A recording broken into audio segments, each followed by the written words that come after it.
Welcome to the Sharpe Club. Yes, it is a little bit past 9 p.m. on the East Coast Monday evening, which means it's time for the Sharpe Club. You knew that. That's why you tuned in, and you thought this is going to be exciting. And you would be right. It is going to be an awesome show today. We're talking about the idea of, are we not thinking, and are we not thinking because we don't know how to think or because we don't want to think? Have we lost the ability or desire to think here with all the important stuff going on? And I have an amazing panel this evening to discuss this with me. You will all be blown away by how super cool they are. First, bring on an author and an activist and a DJ on top of it all, the man, the myth, the legend himself, Mr. Cool Beard, Craig Miles. How are you, sir? Not bad. How are you, Larry? Happy to have you here. In addition, I'm bringing on another great content creator, been on the show before, the man himself, Matt Orfalea. How are you, sir? Good. Thanks for having me, Larry. Nice to meet you, Craig. There we go. And the man who's here like every other week, but it's fine. I love him. He is my brother in arms. It's Memorial Day. He is a former Marine just like I am. Also an amazing political commentator, the man, the myth, the legend, Michael Vass. How are you, sir? Hello, Larry. Hello, gentlemen. Hello, everybody watching. I hope we're all having a great Memorial Day. And this will be the cap on that celebration. Look at that, the cap on a celebration. Some of you are saying, wait a minute, Larry, I saw the original thumbnail and there were clearly some women involved in that thumbnail. There were. Clickbait. That's true. So it was clickbait, yes. We put some hot women on there just so you would show up. No, I'm kidding, obviously. That's actually not a bad idea. I probably should have done that. But I did not do that. Sadly, we had a couple cancellations, but we still have a very cool show. I do want to bring up something that I think is kind of important here, and that is being Memorial Day. A lot of our fallen brothers and sisters, they have fallen for wars that aren't always the best war to be in. Maybe we should or should not have been there. But the problem is, are we as Americans even thinking about those wars? And what I mean by that is, are we just saying, you know what, my talking head says this war is good, therefore it is, or my talking head says this war is bad, therefore it is, or are we really thinking as Americans whether we should be involved in these wars, right? Are people like, we're not directly involved in Ukraine yet. I mean, I think we are like with contractors and such.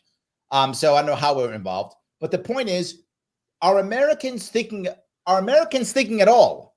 Or are they just saying, my talking head said this is critical, so we must be there, or my talking head says terrible, so don't go there? And is that from now, back to Vietnam? I guess that's an issue. Does anybody have a feeling on this? Well, if I may, I'll try to take a stab at it first. But yeah, obviously a lot of people aren't thinking. I mean, we're all idiots. So, I like that. And we're all busy. And so war is a very complex issue. Like, what leads us into it? You got many different perspectives. And so yes, of course, everybody isn't really thinking about it so clearly, but I got a story that's makes it even worse. That illustrates that it's even worse. And so it's not just people listening to the talking heads. Even the talking heads don't even know what the hell is going on. That's worse. Yes, it is. There you go. That's worse. And one example that I observed was Bernie Sanders on Bill Maher fairly recently. The Ukraine war came up. He was asked about it, and he said, frankly, I really haven't been paying attention to it closely. And this is a guy who's voting on policy and funding of this war. And, I appreciate Bernie being so frank and honest about that, because I guarantee you that's the case. I mean, it sure seems like that's the case with most of the politicians. I'll give him points for honesty, but that's about it. But I will give points for honesty. Yes. He only likes it when millionaires and billionaires use lives as a form of payment. He doesn't like it when they get lots of money from us. Oh, is that what it is? Okay. Yeah, yeah. I don't know. When Northrop Grumman and Boeing and everybody make a lot of money because we bomb a lot of people, that's okay for the millionaires and the billionaires. But like, if somebody wants to become successful, we got to take their money. Yeah. I mean, Okay. it's so disturbing. I mean, what's crazy is like, again, to go back how dumb we all are, even when we do something smart. I mean, Bernie, he was one of the few that spoke out against the Iraq war. And he was did. correct. That's true. Back in the day, he did. You're right. And yet he just like, he stopped thinking. He stopped. No, he had no, he didn't. No, that's not correct. I don't know. Yeah. Matt, I disagree with you to an extent here. And let me explain what I mean. Because I think you're on the right track, but you're not taking it to its full consequence. And this is what I mean by that. Sort of, yeah. But here's the thing. It's not politicians leading us. It's not even social media leading us. It's ideology that's leading us. We've convinced people that the ideology is always correct, no matter what it picks. And we filter out the facts, or more importantly, many of the internet giants, the news media editorial boards, and a select part of our political leadership have made a decision based on their ideology that this is correct or this isn't correct. Here's the fact that you should listen to. Here are the facts you don't need to know about. And no one double checks them. That's a point. Thank you. That point I want to bring up real fast. You're right. It's not even that we're fighting fact against fact, right? At least that becomes a conversation. We're actually being told, no. Don't even think about that fact. That fact's irrelevant. Don't even look at that fact. Versus going, here are the facts. Let's go back and forth. It's just, no. That fact's not good. Don't listen to that fact. That guy clearly, he doesn't follow our faith, our ideology. So therefore, by default, he's wrong and invalid. And that's why Bernie doesn't need to know. All he needs to know is the ideology said, this is good or this is bad. And he's going to vote straight down the line, ideology. What details? Who cares about the details? They don't matter. Here's the part that should scare everyone. That means none of these leaders, these elected officials that are supposed to serve us and our best interest, not one of them has thought about the consequence. Not one of them said, okay, and then what happens, not just next week, not next election, what happens in 3 years? What happens in 5 years? Well,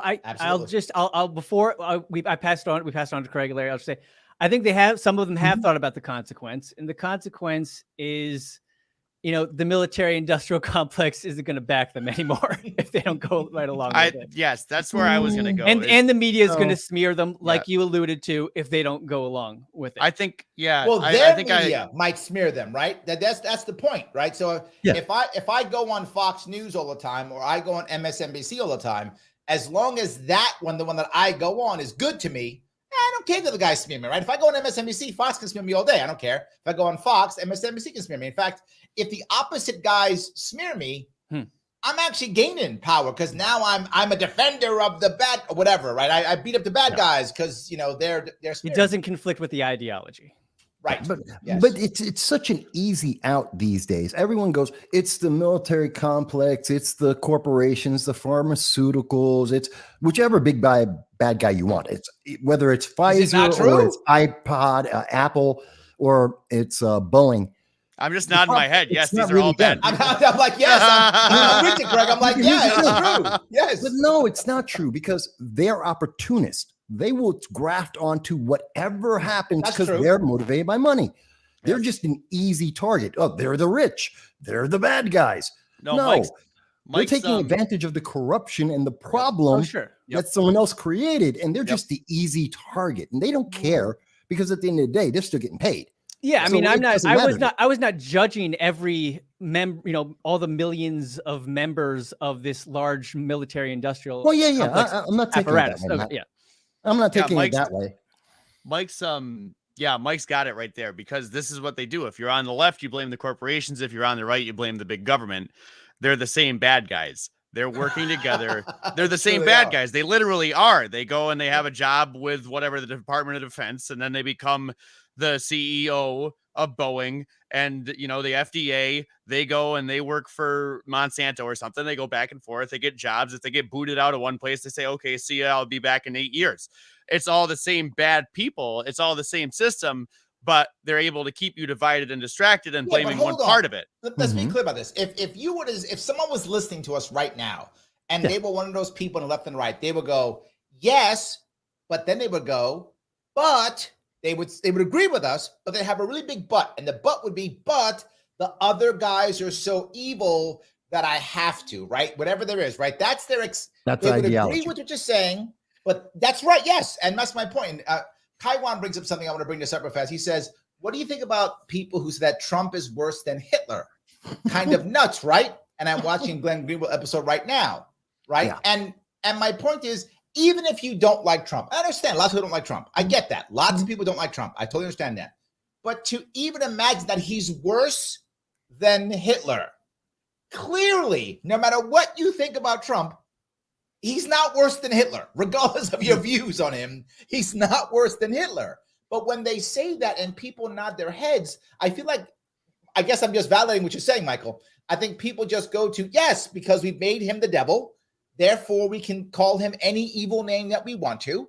And it works because he's part of our ideology. He's the bad guy now ideology, right? Mm-hmm. So if we just say that, it's okay. And it's valid because he's the bad guy. So we have to vote for the Democrats, even though it's not in our best interest. Whenever you call X worse than Hitler, I don't care who X is. It could be Elon, it could be Hillary, it could be Trump, it could be whatever X you want to put out there. Okay. The next question someone should say to that is, okay, why?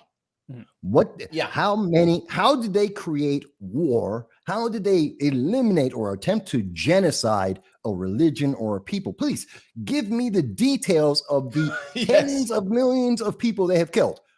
Right. Oh, you don't have that. Okay, yeah, so you don't know what you're talking about. And you're just bloviating. This is what Matt, I think, mentioned about the talking heads. The problem isn't just with people. The problem is with the people writing the garbage that people read. I went to well, I like to go to little free libraries when I encounter them and see what the books are in there. I don't remember the book. I don't remember the title, the author, nothing. What I do remember is it caught my eye. I said, oh, this looks interesting. I opened it up. I looked at the inner flap. And it said, blah, blah, blah, blah, blah, systemic racism, this, that. And I'm like, okay, you got me. And then it goes to, in the middle part, it said, and why the election of Donald Trump is hurting black people or something like that. And I'm like, okay, I threw it back in. I didn't read anything more about it. I'm like, how you were so close. And then you said it's all Donald Trump. And I'm like, how can you know so much, but be such an idiot? But I think this is the point. This is why'd you put that book back? Have you lost your desire to think? See that? No, you I wanted to keep my desire to think, and I could be thinking about useful things instead of that nonsense. It's just like, because it's like the Trump Hitler thing. It's like, okay, yeah, that's not the reason. Whatever this guy has to say, half of it's going to be nonsense. Well, but is that part of the reason why we don't think, right? Because Joel brings up, Joel says, many people have lost the ability to discuss things with someone who has an opposing viewpoint. And I think that's part of the reason, right? If one of the reasons you guys watch this show, I'm sure if you do, is because I bring on people who aren't libertarians. That's one of the things that I do in the show, right? I wear my libertarianism on my sleeve. Clearly that's who I am. I never shy away from that. But lots of people I bring on here. In fact, most of the people I bring on are not libertarians. That's who most people I bring on are not libertarians. And I do that because I want to be able to have an actual conversation with people.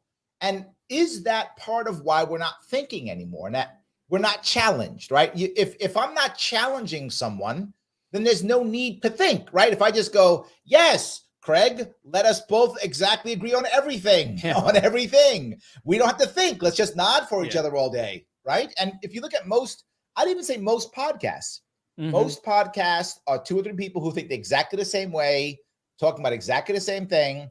Most cable news, the cable news is this. Hi, it's the Larry Sharpe Show. Let me bring on Craig, who thinks exactly how I think. Great. Let's keep talking. And then I go to Craig. Craig, why am I so right? And Craig goes, you're so right because of this, that, and this. And then people who are bad, I go, hey, Matt, come on. Tell me why these people are bad. Yes, they're all bad because this, that, and this. Then maybe there's no reason. Michael, tell me, go ahead. Let me correct one thing about that. And I know for a second there, we obviously touched on something because everything froze in my system for a second. obviously the overlords don't like this conversation. Yes. We're just kidding, my NSA agent. We're just joking, NSA agent. Yeah, right. That's it. But one thing I want to correct about that I think is important, at least from my observation, is it's not we're bringing people on to think. We're bringing people on to feel. The media has given up on thinking. Okay. Even we listen to the various elected officials. No one's talking about thinking because that would involve consequences. Again, going back to Matt's example with Bernie Sanders, which would require understanding consequence. No, it's about feel. Donald Trump is evil because we feel he's evil, and we're told to feel that he is evil. We're told that Hillary Clinton's evil because we should feel like she's evil, or BLM, or name Antifa, name your organization. Very rarely do they say, and here's a fact. They almost always go, these people are crazy, they're evil because they are or aren't doing X. Not I'm with you, but can't feeling look, and I'm going to bring Matt in this because Matt does a good job. If you guys don't know, please follow Matt. Follow Matt Orf. And by the way, that Orf in Twitter is actually not an O, it's a zero RF. Please follow him on Twitter if you would. And he does great videos. And some of the videos, they're funny, but they're full of facts. Like, and by the way, you can tell about Matt. I'm going to give you a little bit of a pump here because one reason why I love you coming on is Matt gets canceled all the time for just telling the truth. Like, here is copies of what the media actually said, and then they cancel him. Like, he's not making it up. He's just showing their stuff, and it's funny, and I laugh at his stuff. So I get the feels from what he does. But Michael, in this case, I think Matt does make you think with the feeling. Go ahead, Matt. Sorry. I try to. Thanks. That's good to hear. And let's see. Well, Michael mentioned that, the media, you're right. They control with emotions. When people are thinking with their emotions, that they're not thinking as sharply. I like that. That's fair, yeah. But and sure, they do put in some facts, like Michael said, but really they leave out the crucial facts. For example, the whole Russiagate thing. It's like, well, yeah, it was a fact that there was a Mueller investigation. It was a fact that there was a Steele dossier, but they left out the fact that it was all bullshit. Like that it started like based on nothing, and that fraudulent, doctored. And now the data now is back, and most people don't want to bring it up. Like, now, if you said that 6 months or a year ago, you were a kook, you were a conspiracy guy, and now the data's in. No, it really was all garbage. I'm sorry, keep going, but then I'm saying anything about it now. Yeah. I mean, about the feelings. I mean, yeah. So, I mean, I'm glad, Larry, you brought that up. Like, we are human. We're social, emotional creatures. Like, I don't think it'd be good to avoid the feelings. I mean, AI is going to do that for us to some degree. I mean, and I don't know if the results are going to be good or how good or that they'll be. But anyway, I'll just leave it at that and pass it on. Well, no, okay. You're right on it, Matt. And look, we wouldn't be here if we didn't have emotion, instinct, gut feelings. Sure. Most of our decisions in life and throughout history, that's helped to get us to where we are today. The difference that we see now, say, versus 40 years ago, is 40 years ago, we would say, in terms of, say, the debt ceiling. Okay, we're going to raise the debt ceiling. That's going to raise inflation by X over Y number of months or years. Can we deal with that? Will that be good for the economy? How's that going to affect everyone? Today, we say we're going to raise the debt ceiling because the other guys are evil, because we don't like them, because they don't agree with us, and we feel bad about that. That doesn't make any sense. We've switched the way that we have the conversation, which is why people don't want to have the conversation. Because if I'm having a conversation with you, all of you guys, and I'm bringing this up and I'm asking you to think about what I just said and tell me you agree, you disagree. What do you agree or disagree about? Yeah. And that doesn't involve your emotions. Yeah. Well, I mean, it can. I mean, curiosity or like, for whatever reason, you ask the question. But I think that is the solution. And you mentioned it twice there. And then, when people say Donald Trump is Hitler, just ask them why. That'll get to find, maybe they'll, because Rachel Maddow said so. That's yeah. No, but once people, question things, that's thinking. If you're questioning, that's when you might find something thinking. out. That's the problem. Exactly. That's when you might find something out, and then your whole world crashes down. And colleges people don't won't like let that. you do that. Yeah, People don't like that. That's the problem. Let's go to social media, though. Oh, go ahead. Sorry, Craig. Go. I was just gonna say that's the problem. Is people like to be safe.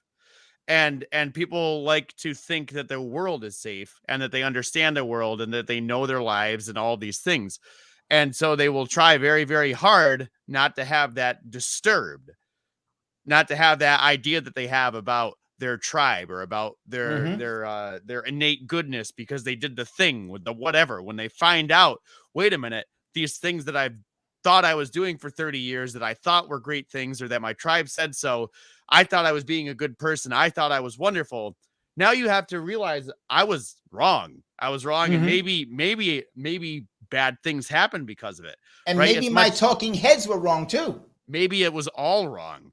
Maybe it was all wrong and my life has been a lie. Now that seems, that seems hyperbolic, but even at the smallest little level, people resist that stuff. So they'll keep going on and on and on.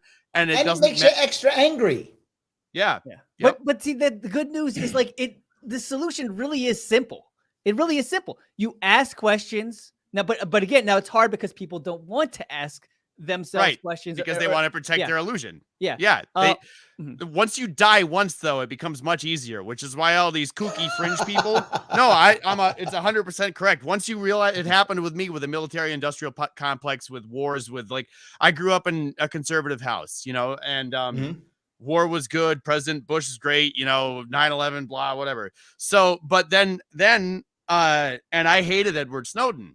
Right. I hated him because he put American lives in danger because that's what the television says. Yes. Well, and then I saw Brian Williams, RIP Brian Williams in your career.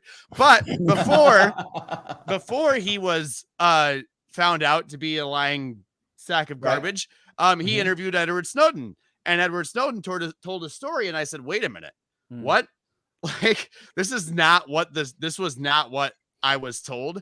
And I'm like, all of this has been a lie. Nothing that I know is real. So once you realize that you could have been duped on one thing, now everything's out the window. You're like, I was duped here. And it's much easier. Once you take that first step and start to question stuff like Matt said, now everything's a question. Now I don't believe anything until they tell you why. Let them defend themselves. So hold on. Let me do a little bit of admin if I could. Guys, if you're watching this, you like what we're saying, do me a favor, click that like button.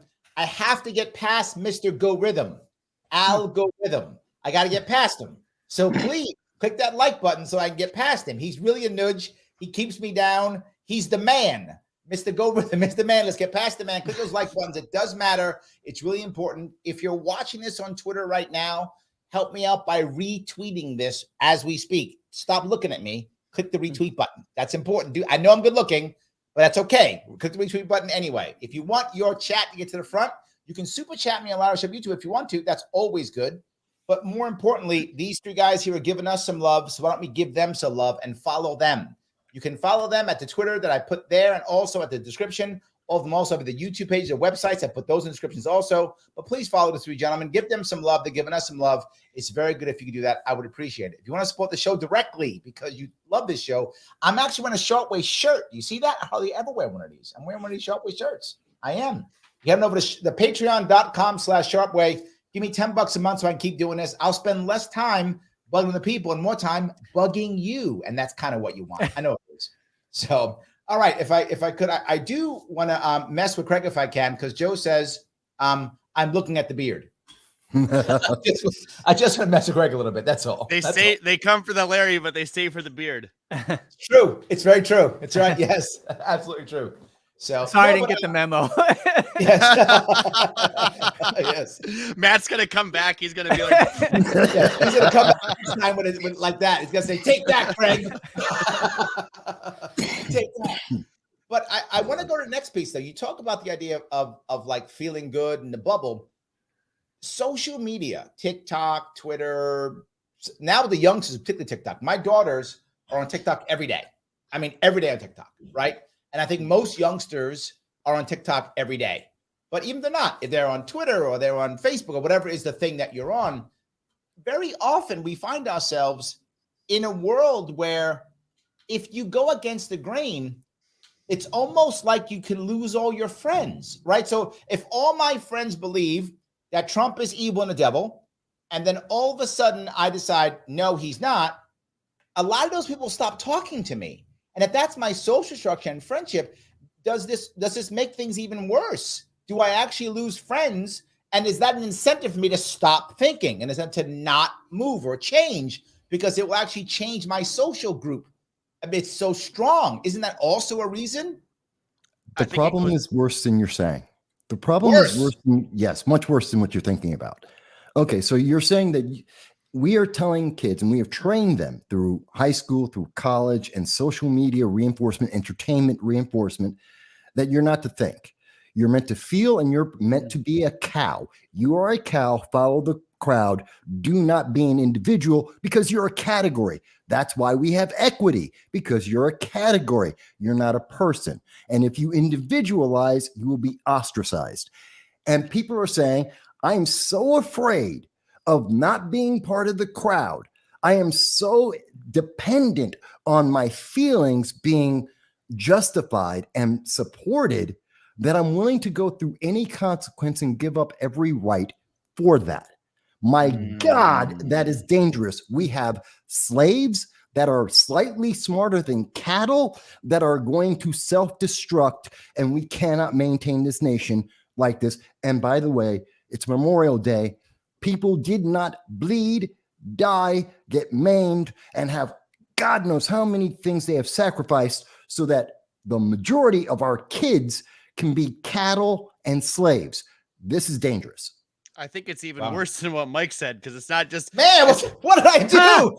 I was already bad. Mike's like worse than that. Craig's like Mike's high school. Let me tell you the real deal. Go ahead, Craig. Yeah, well, because Mike said we're losing our rights, but it's not. It's at a soul level.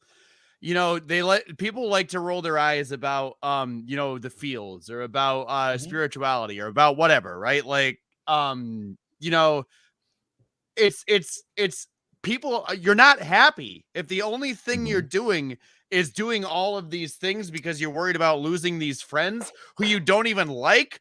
Obviously you don't like them.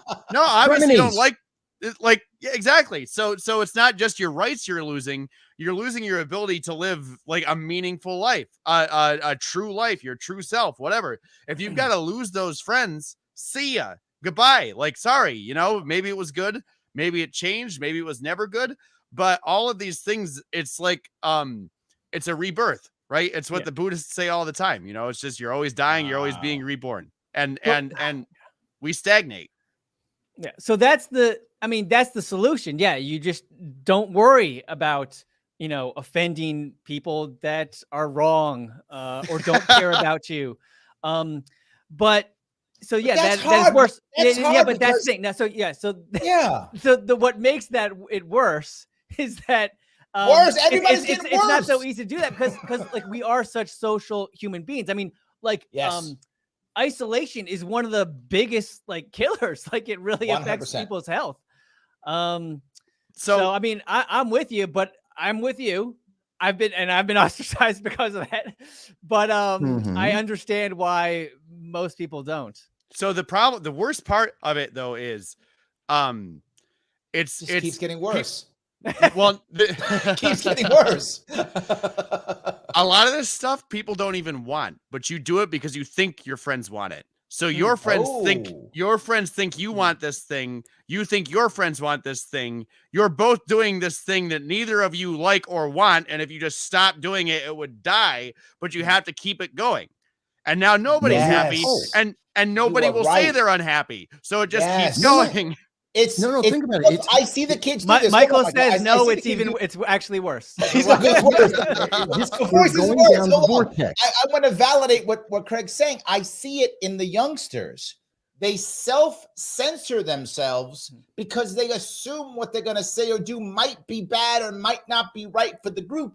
So now everybody's censoring themselves, so no one's saying what they actually feel, because you're right, Chris, they all are worried the other person's going to be upset. But in reality, they all think the same thing. Like, they all think the thing is dumb, but they won't say the thing is dumb because they think that if they say the thing is dumb, everyone's going to be mad at them for saying the thing is dumb, but they all think the thing is dumb. And the reason they all think the thing is like not dumb and legit is because the screens are constantly telling them this is the truth. And so they get this, they feel like, oh, everybody thinks this is and that's why. And so I try to show that in my videos. I just cite mainstream media clips. At least that's one of the formulas I use. And amazingly, that gets censored now or demonetized at the very least, because as some Twitter user who calls himself the Drunken Unicorn pointed out, they have to censor that now because it's the old propaganda getting in the way of the new propaganda. Right.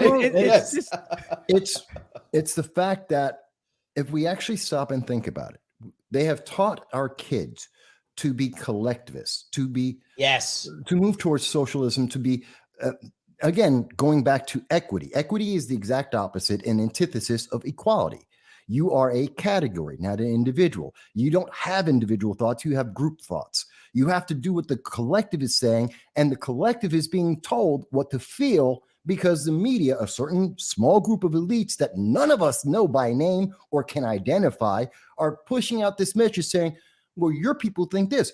This is why we get politicians like Biden saying, you're not black if you don't vote Democrat. Right. How dare you? You couldn't not even say Democrat. That in the 70s. He said me. If you don't vote for me, you ain't black. That's true. Same Yes. difference. That's Same difference. And Matt, hold on, Michael. Worse. I'm asking, did you get your new race in the mail? Did you get yours? I didn't get mine in the mail. Well, I didn't get my vote for having Sharpton as my voice either, so I don't know. Yeah, I don't know, and again, I guess we get to pick now. As I said, if I have a choice, I'm picking Filipino.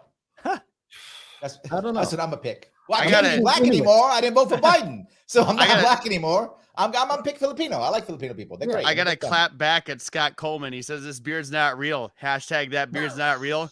He says, is it glued on? It's not glued on. It's right there. It grows out of my face, my friend. Yeah. I've seen Craig clean shaven. I have. Well, so I know what he looks like when it's clean. I have seen him clean shaven. There are pics of him out that way. Yes. He looks like he's like 7, but it's fine. That's why I got to grow the beard, because otherwise I look like I'm 12 and nobody listens to me. Exactly. Nobody listens to me anyway, but at least now I look like someone might. I love that. That's good. I find this interesting because we keep coming. You notice we are watching and we can identify there is a vortex. There is a pushback. Yeah. This is based on emotions. This is being taught. We can track this back through the colleges, into the high schools. We can track this back in the number of decades when this changed, which was approximately somewhere in the 2000, 2008, 2009. Yeah, when we got the promise of transformation, the incomplete statement of we're going to transform, leaving out into what? The full sentence should include into what? We didn't get that. Well, now we're seeing the consequence. Yeah, let me touch a couple pieces on this one. The first one is, I think you're right. It was about that time. It was the failure of Occupy Wall Street. And I know, Michael, you want to disagree on this one, but I liked the idea of Occupy Wall Street. I liked the concept of it. I thought it was a good concept. The idea that, 99% against the 1%. I actually enjoyed the idea behind it. I thought it was wonderful. I thought the concept was good. The outcome was garbage. The outcome was utter garbage. There was no systemic change, no actual change in anything. The people didn't know what they were doing. All that the elites went, okay, we're actually getting scared. Oh my God, they're actually not leaving. We're worried now. This is starting to gain some fire.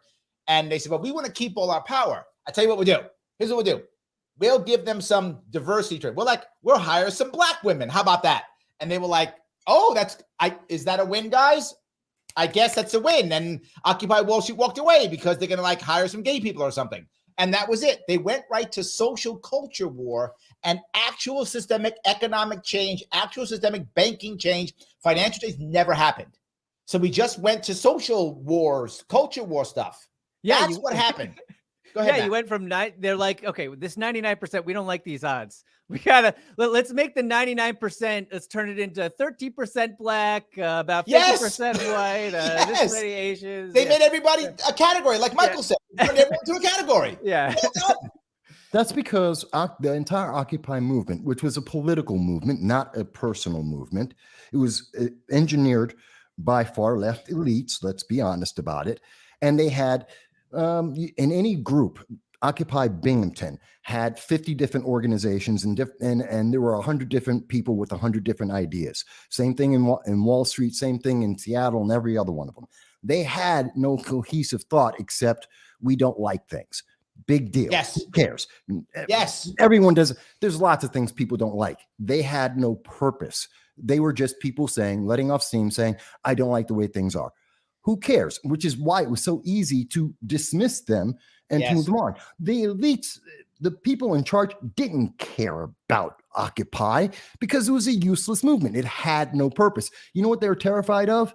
They were terrified of the 2010, the Tea Party. Why? They had a focused message. They were targeting economy. They were targeting spending. They were targeting accountability of elected officials. They were terrified of them, which is why Occupy was called a bunch of goofballs. They were the left, they were the young, and no one really cared. And they demonized the Tea Party because they were focused and they had a purpose.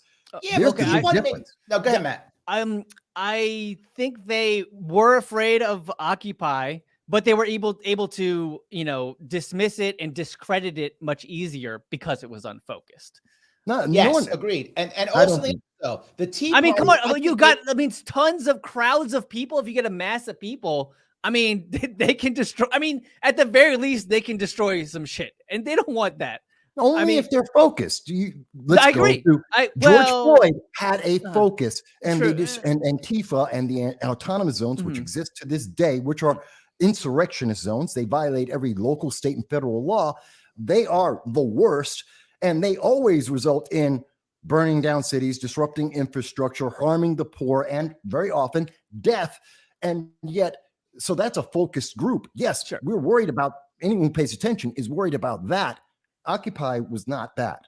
Occupy were a bunch of cats running all over. Well, that's my point. Let me say one more thing. I think a lot of people were focused and a lot weren't. Now, obviously, the media, and I remember this. You had, God, I forget her name. She's still on CNN.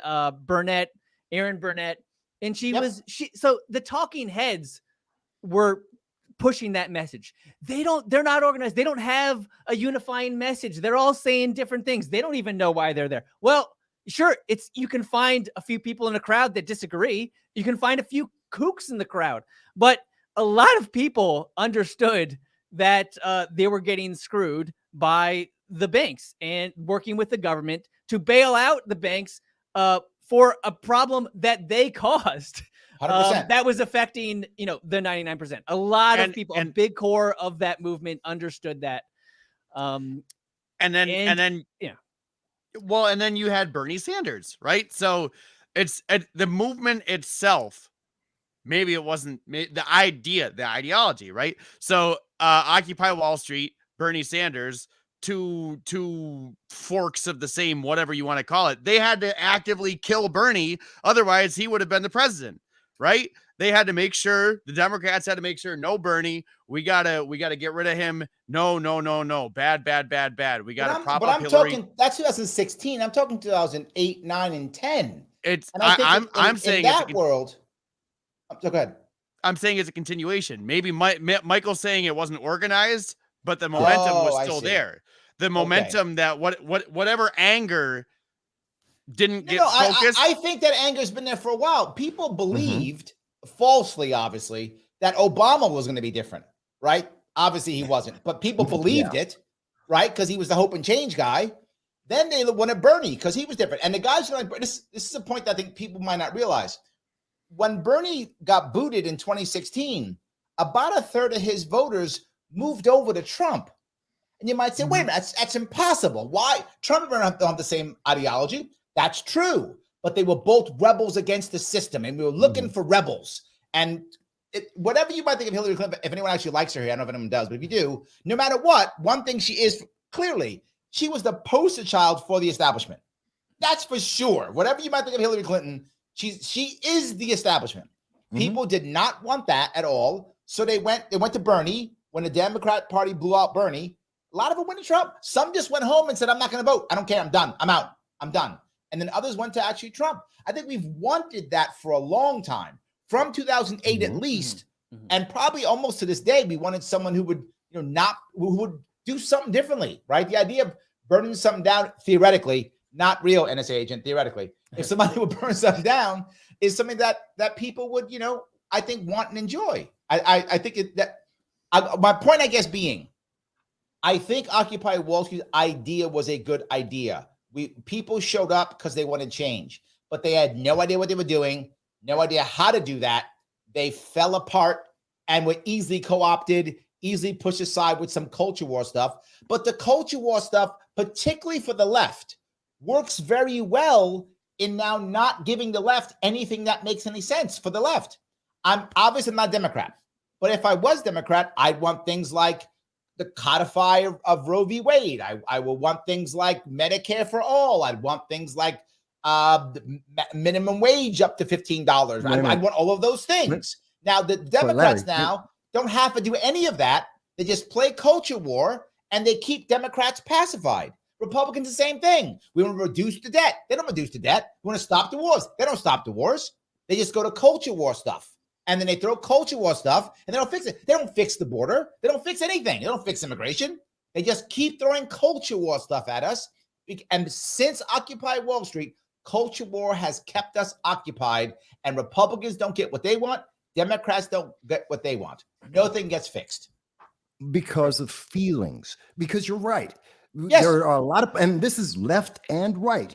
We get the promise that there's a solution, that someone, these leaders, these elected officials have this wonderful solution. And if it were only for them having more control, more power, less, you had less rights, you have less freedoms. If it were only for that, you would get that free stuff. You would get that, whatever it is they're promising you.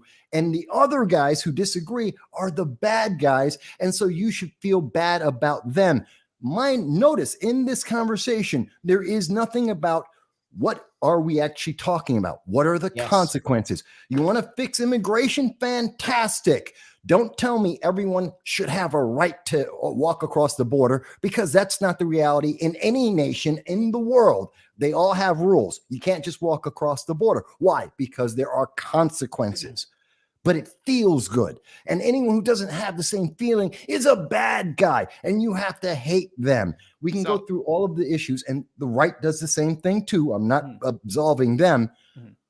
And that's the problem. We're not thinking.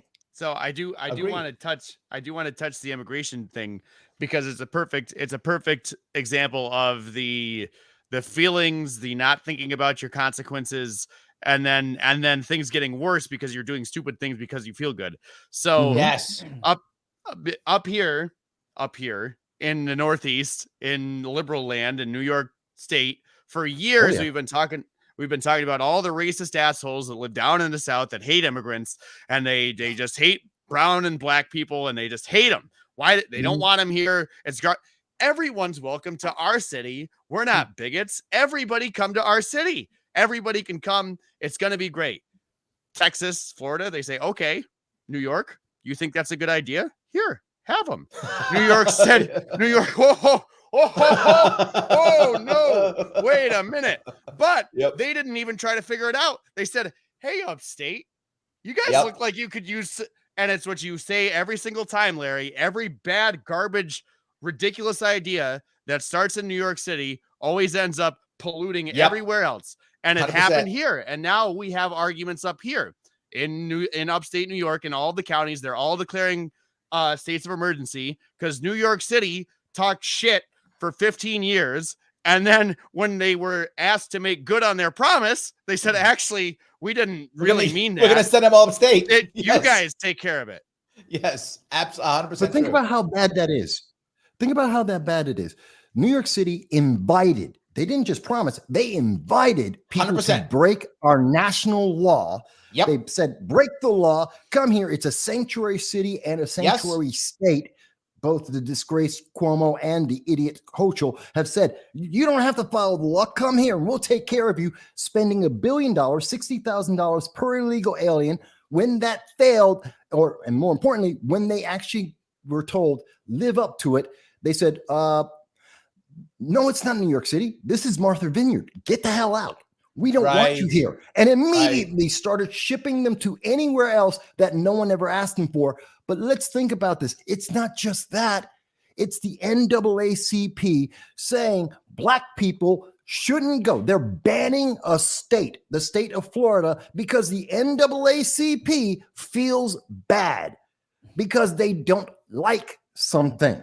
And they're trying to tell black people, do not go to a state, not for a actual reason, but for a feeling. And again, we have this thought of both in the example with immigration in New York and now with the NAACP in Florida, there is no one thinking about the details. No one is being asked to critically consider this, either for the reasons or the consequences. We're just being told, feel as you are told, obey, you cattle. It's funny what you say, because if you watch TV now, if anybody watch TV anymore, whenever they have someone on the show, they'll say, this thing happened.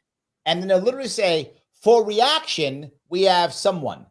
Not for comment, not for details, not for the story, for reaction. Actually say it. Like, this is for reaction. I want this person to react and show us some emotion. That's why you bring the person on? That's new. That's news now. Someone yelling is now news. Someone pissed off is now news. It's not, let me give you some insight into why this happened or what they were thinking, or to your point, Michael, the consequences of this action or the consequence of no action, whatever, right? What's going to happen? Right. You can't hear that. It's, they're wrong because they're the other, and let me be mad at them, or they're right because they're us. So let me tell you why. I told you true, but I want to go to one piece because Roger's watching. Roger went to an AOC event. Roger's not mad at me today. Not today. He's okay with you. But he went to an AOC event. And the thing that I liked about it is it showed what I was talking about. AOC, as you know, is my congressman. She's in my district, right? And if you go back 5 years, 4 years ago, you go to an AOC event, it's a love fest. It's a love fest. Everyone adoring her, saying how awesome she is. Love fest. They all want to date her. Now, it is not a love fest. She does events here, and people are angry. And they're like, you said you were gonna. You said you were the chosen one. You were supposed to balance the force, right? You were the chosen one. And now people are mad. And Rogers actually got some video. If you go to his stuff, got some video of people going, no. All she does is say how bad Republicans are. She won't say, the person said it. All she says is how bad Republicans are. They won't say what she's going to do. What's she going to do? It's just Republicans are bad. I think that's starting to happen now more and more. It's all passing the buck. It's either I can't get it done because the other party sucks. They're all evil, so they stop me. Unless they really want to get something done, like write a $3 trillion check to all the people that pay them, right? Then they can get it done. They say, oh, that's great. We got that done. It was bipartisan. It was wonderful. It's going to save America. Or they'll say, well, that's not my purview. Kathy's doing it now with the immigrants. She says, I call on Joe Biden to make the immigration laws better and to give these people working papers so they can go upstate and work. She said, all these upstate farms need workers. She said, and I know where upstate is. And then she didn't say where upstate was. She just said, she didn't say where it was. She just said, and I know where upstate is. She just I never go there. I never go there, but I know where it is. I saw it on a map. I'm never there, but I did see it once. She didn't even say where it was. And then she's like, so Joe, you have to fix it. I'm like, Kathy, you literally just locked down the state because you felt like it. Why can't you just give immigrants working papers? Because you feel like it. You can is the answer. You're just making excuses. And she people can do let her. Anything. She can give them working papers. She can throw them out. She can put them in through into some kind of vetting. There are many options she has. She's taking none of them. But yeah, she knows what she wants. No one's going to stop her. If she literally put them into a vetting process, nobody would stop her. If she threw them out of New York or banned them, nobody would stop her. If she gave them working papers, nobody would stop her. No matter what, you're totally correct, Craig. She can do any of those things. They said your gun laws are garbage and unconstitutional. And she said, oh, those gun laws? Let's see how bad these are. Like you thought those were unconstitutional. How about more unconstitutional gun laws? She did 10 more. 10. I'm not joking. She said, oh, those are bad? Take 10 more. That's what she did. So this is my point. Correct. This is my point. She can do whatever the hell she wants. And anytime she says, I can't do it, it's a lie. It's garbage. Don't believe her. Well, guys, we're talking about the same thing because all this comes out of the same thing. Because no one in the news media has completely failed in its job. Social media has failed in its job. We're doing this, and this is why alternative media is so important, and why we're being so suppressed, each and every one of us, and why we're being demonized on a regular basis. Because we're saying, and what's the consequence?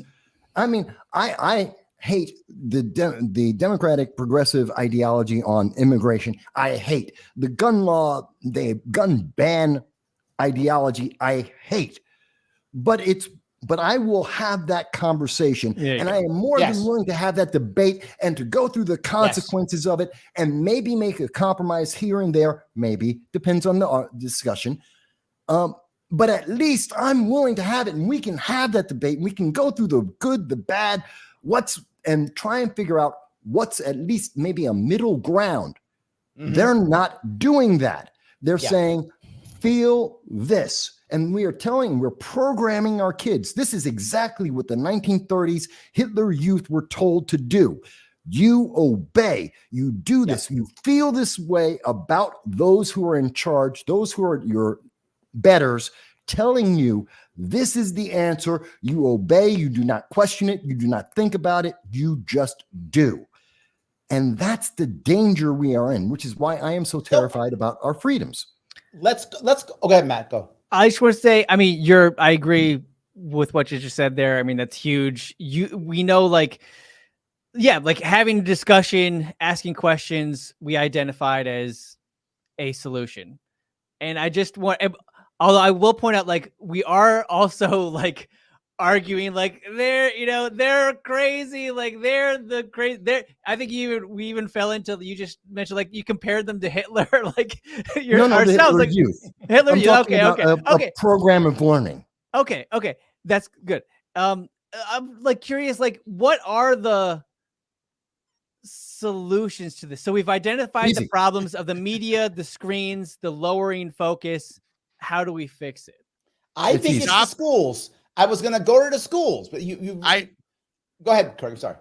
Well, I saw a meme the other day about it was something like, if you educate the boys, you won't have to punish the men, or something like that, right? Yeah. So with education, though, becomes critical thinking, all these things, teaching you to be a human, teaching you to participate in your life, take an active role in your life. Which we do none of. Right. So yes, but yes, the schools would be the answer if they would teach those things. The problem is they don't teach those things, right? And we have a representative form of government. That's the issue. We literally farm that out. We said we don't have time to think about this stuff. We farm it out to the representatives. They can be captured by whatever the hell they're captured by, and then once they get ingrained, they're in there like ticks, and they write laws so that they can stay there, and you can't get them out.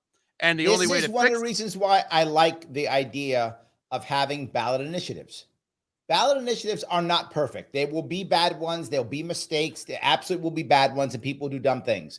But we already have dumb laws. So dumb laws happen also. So it's fine. My issue is, but I think, to your point, Craig, if we had more of a direct democracy, right? It's not the perfect answer, but it's a better answer than we have right now. Because at least if we had ballot initiatives, it's a form of direct democracy, and now people have to start thinking about what they're going to vote on. They have to start thinking about it. I think more people will think and will be able to go against some of the laws that we already have on the books. We can get rid of some of them by direct ballot initiatives. I think it's helpful. Mike's head's right. Say no. Yeah. Okay, I'm Yeah, sorry. Mike's figured. He's like, nah, Larry, you're wrong. I triggered him. But well, you did, and you love doing that, Larry. But I think we can simplify it down to one word. Actually, is the solution, and that one word is accountability. Now that takes in part several aspects, but the two biggest aspects I think are one, yes, education, and also election. We need to hold our elected officials accountable. But more importantly, we need to hold each other, ourselves, accountable first, which means we then teach our kids to be accountable. And that means we then transfer that into our election. We have to say, I am accountable. I'm not a category. I'm not beholden to whatever some political elitist thinks or some ideology. I am accountable to myself. And yes, my accountability allows for generosity. My accountability allows for compromise or conversation and discussion and debate. And yes, and ballot initiatives are part of that accountability. You have to know the issue. You have to be able to go out and vote on the issue. You have to debate the issue. So I agree, but that comes back to accountability. I have to know. I have to be active. I have to think, and I have to act. Independent of anything else. Everything starts with accountability. But you can teach that in this, and we need to teach that in schools, I guess. Yes. Yeah. Well, and we don't. Yes. No, we don't. But before we go there, let me grab, if I could, do a little bit of admin, if I could. Guys, if you're watching this show right now and you like it, you think it's a good show, a funny show, click the like button. I have to get past Mr. Algorithm. He's a tough guy. He's a mean guy. Let's get past him. Please click those like buttons. If you haven't clicked it yet, please do so. Every click does matter. If you're watching this on Twitter, please retweet this right now. This moment, click retweet right now. If you want your comment to come to the front, you can. Super chat me if you want to at Larry Sharpe. YouTube, you can super chat me. You want to support the show directly because you love it so much. You just want to help me out. You can do so. Patreon.com/Sharpeway. $10 a month keeps me going. Every little bit does count. I appreciate it. But more importantly, though, guys, follow the people who are here tonight, taking time out of their Monday evening, the Memorial Day, for them to spend time with you and with me. So support them. All the information is in the description on both Facebook and YouTube, or just follow them on Twitter. You see that right here. It's Diff Frequencies and Orf, but Orf is a 00 RF, or MV Consult. Please follow those three. If you would, give them some love since they're giving us some love. I want to go right to schools now if I can. I think it's the perfect segue. I saw some the other day. I don't know if it's true at all, but the problem is it's believable. Someone posted like a TikTok or something saying that a kid got a 0 because they didn't have the right ideology in their paper. They said the wrong word or like that kind of thing. Now, again, I don't know if it's true, but it's believable and it shouldn't be, right? So the kid gets a 0 because they said, whatever, they had a difference between a trans woman and a woman or something like that, right, in their paper. And because of that, they got a 0. Now, again, I don't know if this is true. It could just be clickbait. I don't know. But I actually believe that it could be true. And I shouldn't, right? In a regular college, university world, that should not even be believable. And it is, right? And the next thing is, I see how my own daughter. I have 2 daughters. And my oldest daughter, when she was in school, she was pushed around by a bully. And I've taught my daughter that you fight back against bullies to stop them from bullying you, right? Totally worked. And so when she did it, it was a boy who was bullying her. She fought back with some verbal barbs that really hurt him. He went and told his mom. Good. His mom got mad, told the school. The school said she can't fight back. And I said, what? She can't fight back because she has to tell a teacher. And I said, what do you mean by that? Well, no. Well, we might suspend her. They brought me in, and I said, so you're going to suspend my daughter for fighting back? He went, yeah. I said, great, suspend her. I'll take her out. It's awesome. Please suspend her. We're going to have a great day together. He's like, what? I said, yeah, suspend her. Do 2 days. I was like, just do 2 days. He's like, what? 3? Do the whole week if you want. I don't care. I will reward her every day you suspend her. I will reward her. And he was like, well, then we won't do it. What he wanted from me was my compliance. He actually didn't want to punish my daughter. He wanted my compliance. What he wanted me to do was to accept his power over her and me so that she wouldn't fight back. I was like, no. She's going to keep fighting back. You're wrong. I don't care about your dumb institution. It means nothing to me anyway. No one cares if she gets suspended. No one cares ever, right? Doesn't matter. Your power trip is relevant to me. So please suspend her. Every day you suspend her, I'll reward her. And when I said that, he did not suspend her. Interesting. When he did not get my compliance. Correct. Exactly, Michael. It wasn't it's about funny. her. It's funny. But the thing, I guarantee you, he's probably not used to that. So not at all. So most parents would care because of like, oh no, this affects the status of my child and myself as a parent. That was my point. The people who are failing are actually the parents. Right? A lot of people who are older. Yes, Michael. People who are older, like the Gen Xers and the boomers, like these Gen Zs don't know nothing. Well, because you didn't teach them shit. That's why. It was your job to teach them stuff. You didn't teach it. You were a bad parent. And now you're mad because they were raised poorly. Well, you raised them. Well, why are you mad at them? You raised them.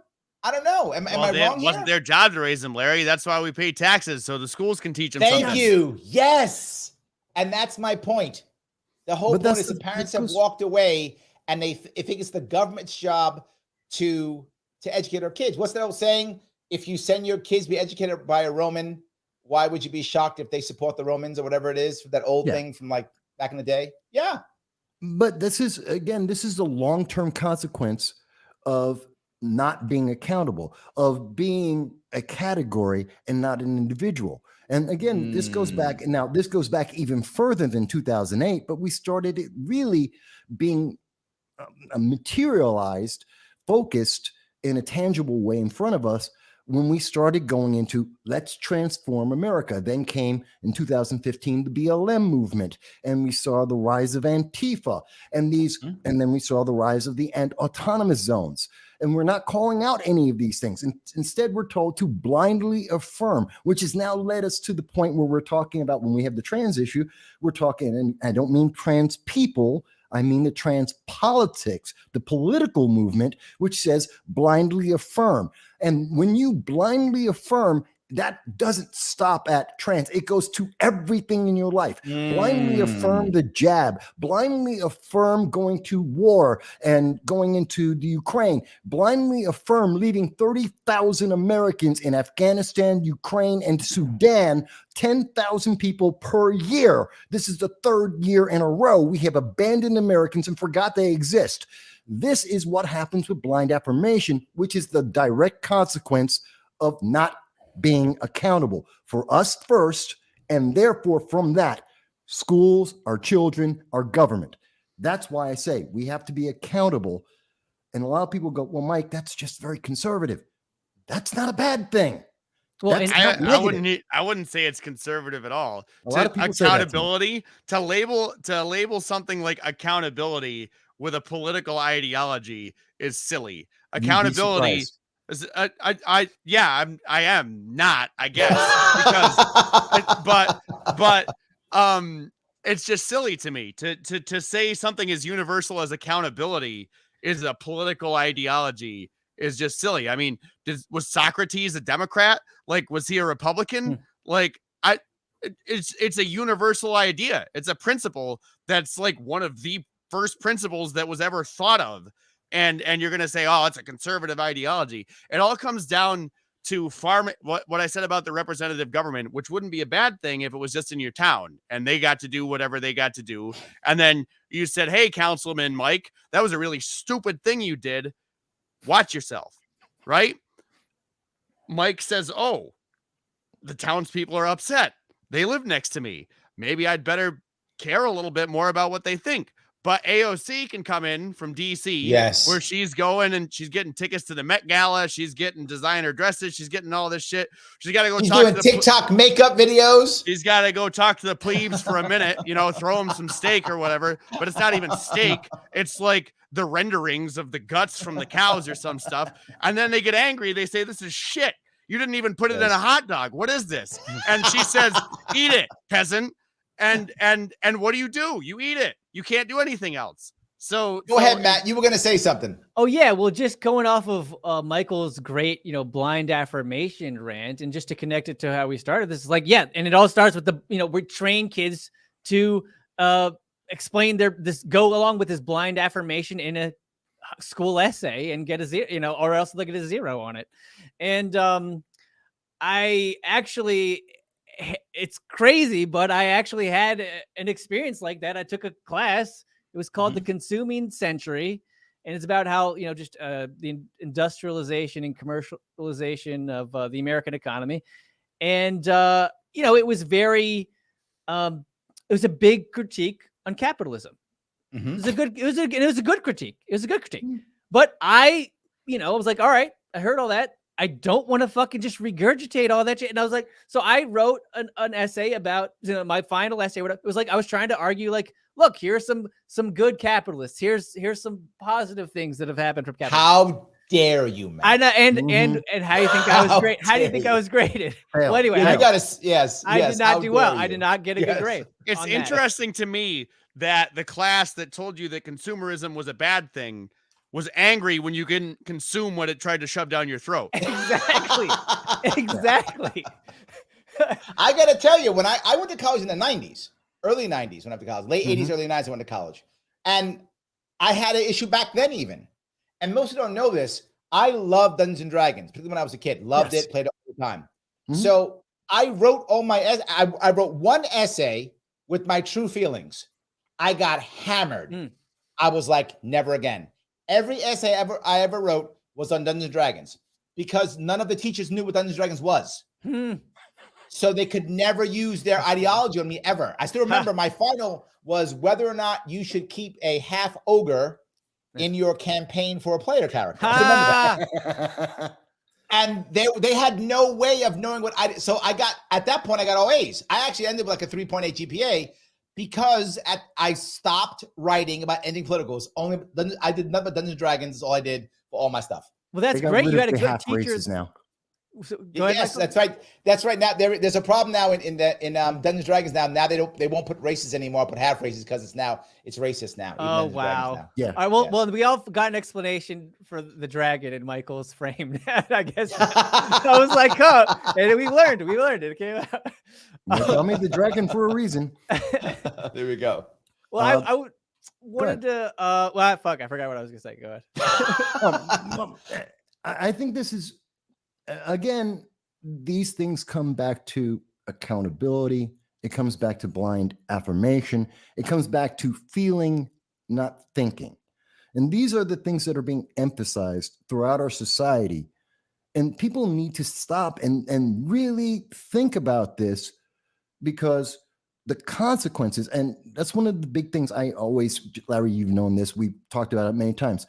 I'm focused on consequences. I don't care what happens next week. I don't care what happens in the next election cycle. I honestly don't care what people vote as long as they have a reason and they can tell me, okay, what's the consequence in 3 years? What's the consequence in 5 years? And no one, I have seen a smaller and smaller group of people who are willing to who actually have an answer and go, okay, in 3 years, this is what happens on this policy. Right.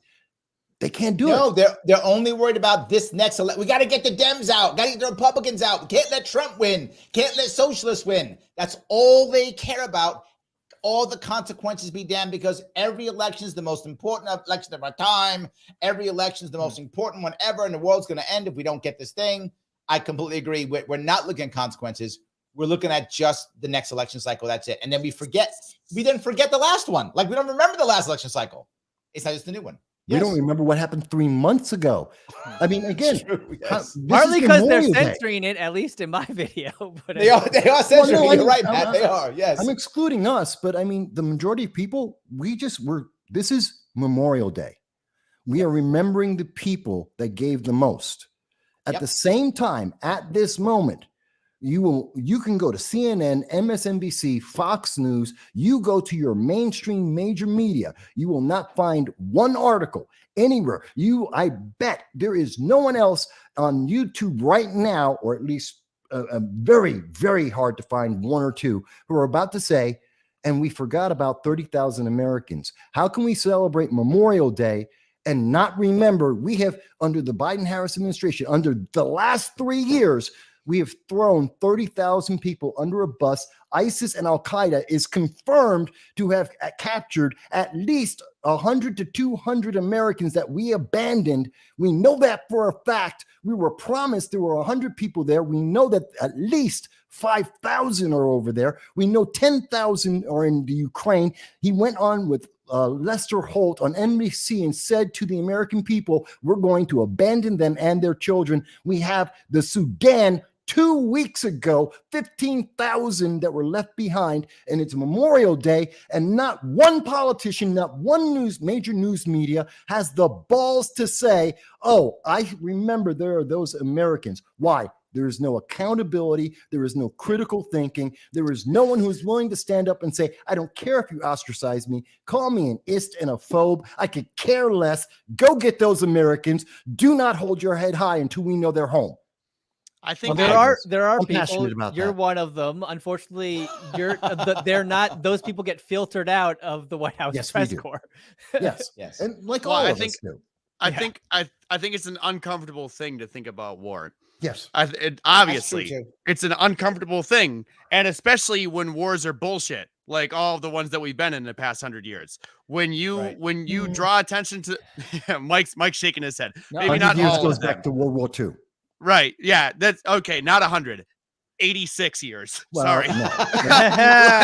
like, I can make arguments about some of them, but I understand your general point. Go on. right. So my point is that it's much easier not to talk about that stuff, right? And the people that go, we don't have the draft anymore. So the people that go into the armed services and that fight for these things do it because they want to make a difference, because they want to protect the country, because they want to help people. And then they go into these wars and they find out maybe that's not what I'm doing here, right? And then they come back and they're abandoned. Nobody talks about them. We don't help them. And we don't talk about them on Memorial Day, and we leave them over there. We don't have the draft, so you don't have people. It's almost a guilt thing, right? Like you went into this, you wanted to be like you were going to be the big savior. You were going to go and fight for America and all this stuff. And then you get wrong. You realize, wait a minute, my country's not using me. Like, Well, you for got to noble realize something else, causes? though, Craig. If you go since the Vietnam War, as a general rule, there's some minor exceptions. As a general rule, the wealthy don't send their children to fight anymore. right. So this is my It point. used to be, yes, it used to be that any aristocratic family in America, Vietnam and prior, would make sure at least one of their sons went off to war, because that's what you did. You were an aristocrat, right? You had to defend your country, that kind of thing. You had to, at least one of your sons would go, right? That's how it always was prior to Vietnam. Now it's rare, right? In fact, although we've been in constant war since 1945, right? We've been in constant war. In the last 20 years, try to find any senator or any congressman that has a son or daughter, but son's going to be in combat. So I'll say son in the armed forces. I mean, it's maybe 1%. Yeah. That's about it. When it used to be 50%, now maybe it's 1%. So I think that's a point. Plus, not just that, a lot of people can't join the military anymore because we are so broken as kids, we can't join anymore because you can't join if you're on drugs. At least half of the kids are on some kind of psychotropic drug now. You can't join if you're overweight. At least half our kids are all overweight. So they have to lower the sentence, or they have a felony now. They've changed everything. So now there's even a smaller chunk of people who serve our country. Less than 1% is going to wind up being the case of people who are veterans in our country. When that begins to happen, that's a problem. And This why? is my point, is you don't have enough families being affected by these things for there to be enough talk about it, right? If people were being drafted and sent to Vietnam still to die in a war that everyone admits is garbage and we just keep going for political purposes, you would see a lot more people concerned about that. They might talk about it on Fox News. They might have families on there that say, yeah, this is nonsense. You know, my son didn't believe in this cause at all. He was drafted. He was sent over there and now he's dead. And I don't have any recourse. My government doesn't care. Right. And people could relate to that. But now if you go into it voluntarily and you're going to do big things and then you become complicit in some not nice things over there, you kind of want to forget about it. Right. You don't really want to talk about it. You get home, people aren't talking about it. You're not getting help. It's brushed under the rug. That's why these things keep going on. Nobody peers into it unless you're directly affected by it. And they Go keep ahead, going Matt. on. These kids keep going to war and not just from our country, because they're not being taught to think, which is what we started with. They're not being taught to think. And Larry, it sounds like you had a cool teacher that actually let you write about Dungeons and Dragons or whatever topic you wanted to. Right. That does not happen. I had one teacher, maybe two, who would let you write about what you want. Unfortunately, you still had to write about some book that every goddamn student, from the last 100 years in America had to write about. But you could write, you didn't have to answer the same damn essay question. You could come up with your own essay. So, I mean, but really you should be able to write about anything, I think. And we really want people to think. Well, also I went to college in the late 80s, early 90s, a little bit different back then. Right. So yes, but no, my daughter, sorry, go ahead. In high school, my daughter has to write about how every piece of art or every whatever is an attack on capitalism. If she doesn't write that, then she's wrong. Whether she believes or not is irrelevant. Your point's exactly right. I see it happening in my kids now. Right? I have children now who are in school. It's accurate. And again, I don't mind if you personally believe everything's an attack on capitalism. That's fine. It's your view. You can have that. But that shouldn't decide whether it's right or wrong, right? You should be able to say that you think capitalism is awesome or bad or whatever you think. But is it a good written essay? Does it make sense? Right? Is it clear? Did you actually come up with an original thought? Did you come up with it? Yes, absolutely. Yes. But that's not what the best based on it all. Gene, I'm going to read Gene real fast. Gene says, I went to college in the late 70s. Then I returned to college in 2009. The difference was vast. For essays in 2009, I could only use references which were approved in advance by the professor. Oh my God. In the science class, questions were not taken seriously. In 1978, I was allowed to think for myself and question everything. My questions led to discussion instead of being ignored.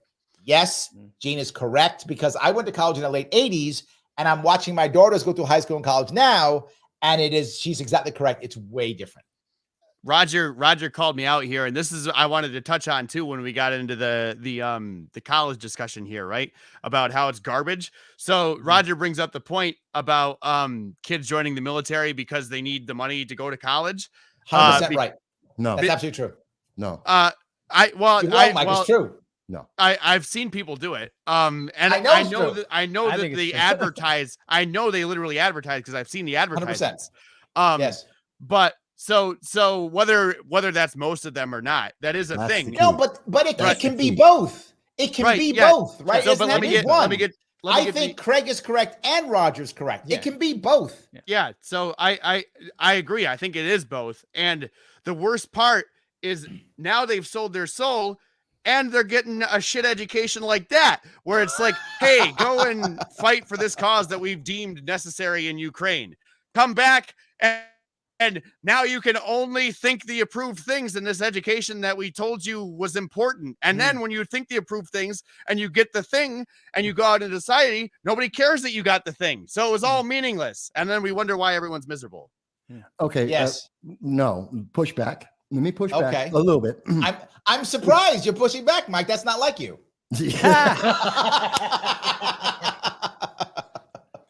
Let me start. First of all, I appreciate the different views here. I think it's very important. And I'm so happy. This is why I love coming on with you, Larry. You bring in so many people with so many different ideas than my own. And we get to have this conversation. We push back against each other. I enjoy it. I appreciate it. And I hope no one thinks that I'm trying to, especially in the audience, because I don't think you guys think this, that I'm taking it personally in any way. I'm just a very passionate person. Yeah, no, go, please. Now, to address what Craig was just mentioning and what Roger is implying, the military isn't mindless. Being in the military, joining the military isn't, I do not believe, and I don't think the numbers represent, that it's just because of poverty. You have no other choice. There's no other option.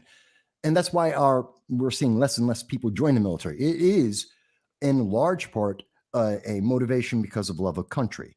That's true. I think that's the main thing, because you're putting your life on the line, and the military doesn't pay enough money. You're really not making money. You're pretty much close to poverty if you look at the wages. So you're really better off in poverty. The most I ever made in the Marine Corps, the most was $18,000 a year. That was my highest. Exactly my point. You're putting your life on the line for poverty wages. That's really not why people go in. It does give you opportunity, training, and other things. So yeah, I'm defending the Marine Corps. I'm defending the military. Yes, I am. I have no problem with that. But I do understand the ideology behind it, that people think, okay, you get in, you get indoctrinated into a certain mindset, and then you come out and you have that mindset. That's not really true. You are trained to react to orders. You're trained to deal with inhuman situations, which is war, in a automatic response. But that doesn't take away your emotions or your thought. The problem ultimately comes back, and we see this with many people. The military tends to be more conservative than the majority of the population because it must be. Because it operates under a chain that does not allow for individuality. That's why you give up your rights to be in the military, because you must. Let me cover a couple of these if I could. Mike, a couple of things. Number one, I do think that most people who join the military do love country and want to. I think it's true.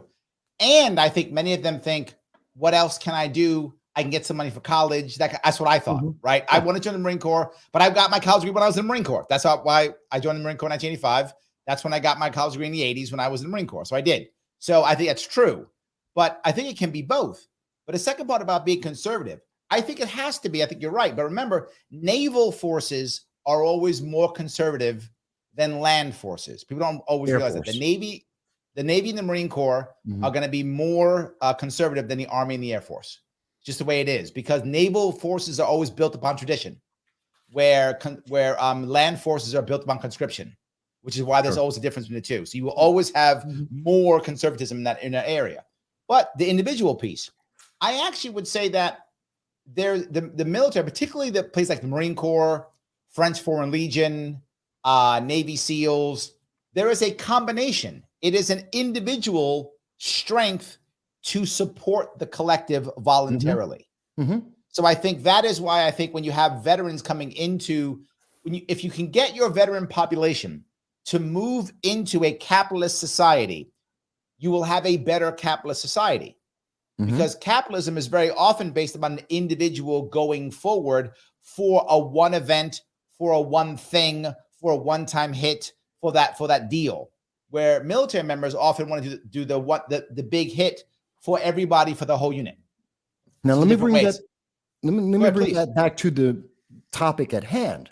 Okay. Because military is very unique in that you have to understand the consequences of your actions as an individual and as a unit to achieve a mission. You have to take into account the consequences. You have to critically think about everything that is happening in real time, projecting forward. Otherwise, the ultimate consequence is you're dead, and your unit is dead. Worse, someone who you were dependent upon is dead. Worse, right?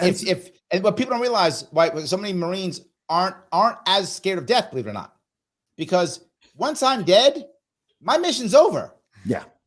I can't mess anything up anymore. I'm done, right? Yeah. But when someone next to me dies, I live with that guilt for the rest of my goddamn life. Yeah. And that's huge. Now, yes. And that's why we see, I think, because this goes back to education, it goes back to accountability, it goes back to social media.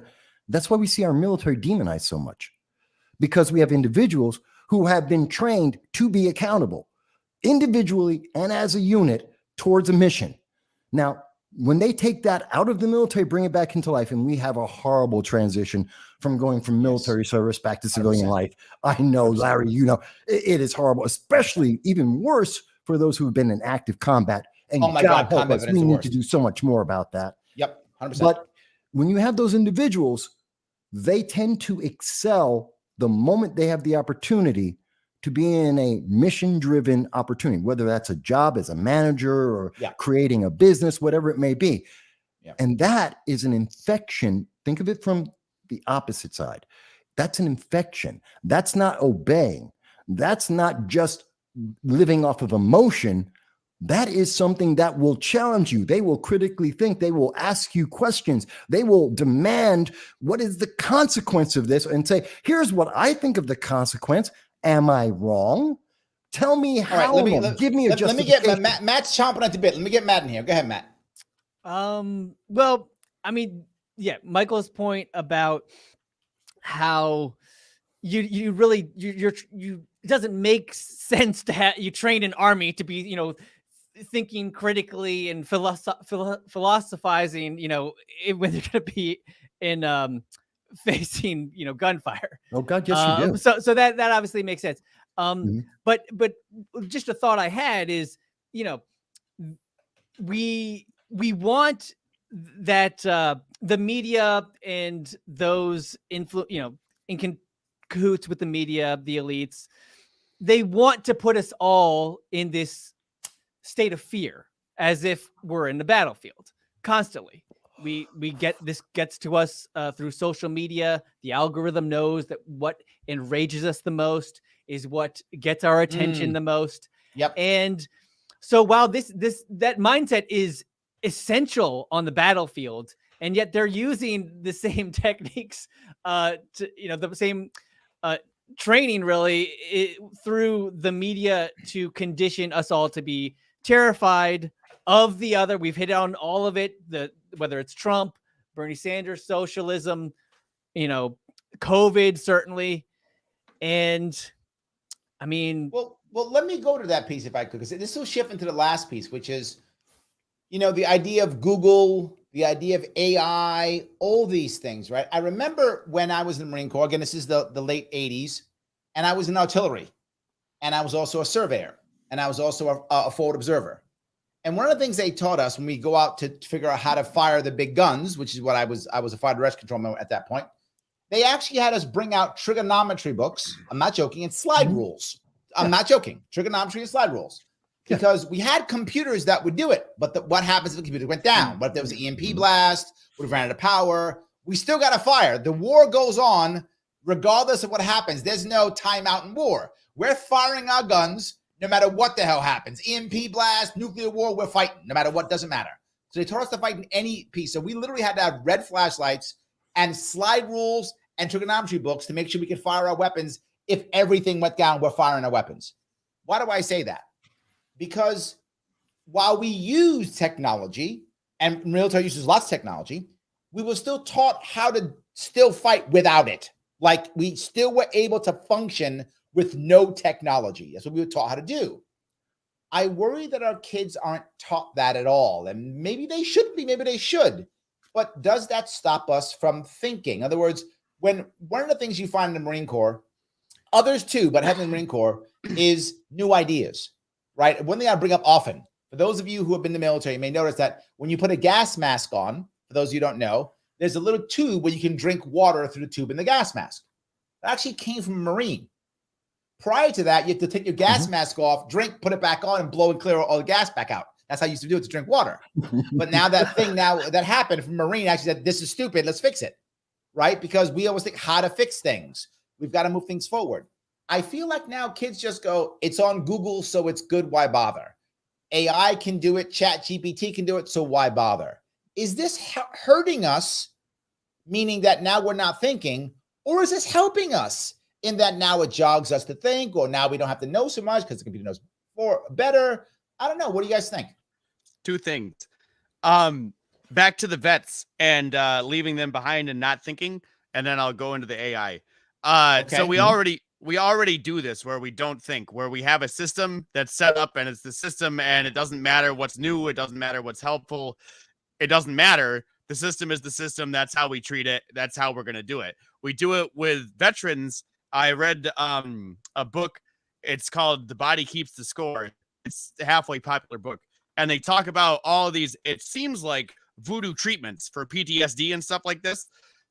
Stuff like, it's something about eye movement. Like there's something, it's basically hypnotism. But you can have people waking up in night sweats and having night terrors and having all these PTSD symptoms, go through one of these treatments and they're cured, right? Like psychedelics, same thing with psilocybin and things like these, where you go through these treatments and all of these things that you've been living with for years treated.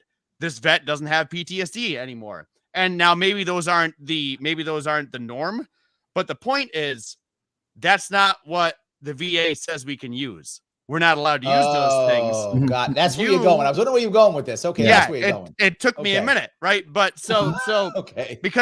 So yeah, the VA says we can't use it. No, we're gonna put them on methadone or whatever, right? Right. Shit that hasn't been working and will never work.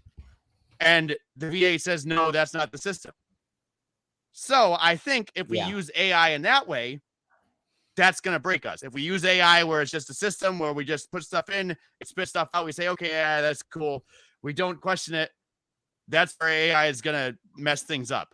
But if I heard of a story of I don't know if it's true, but I heard a story of a teacher in college. And this to me seems brilliant. I forgot where I heard it. Someone told me the story that there was a teacher in college who said, okay, here is your assignment. I'm going to give you a prompt and take that prompt, adjust it however you want, and put it into AI. And then critique AI. Critique it for, is it real? Is it true? Is it valid? Is it wrong? Critique AI. So the teacher didn't say write an essay. He just said, here's a prompt, adjust it if you want to, put it into AI, and then critique it. And what wound up happening is the students critiqued it and said, oh, wow, AI is full of shit. Yeah. This is actually wrong. Mm-hmm. Oh, I checked AI and it was wrong and it made things up and it wasn't correct and blah, blah, blah.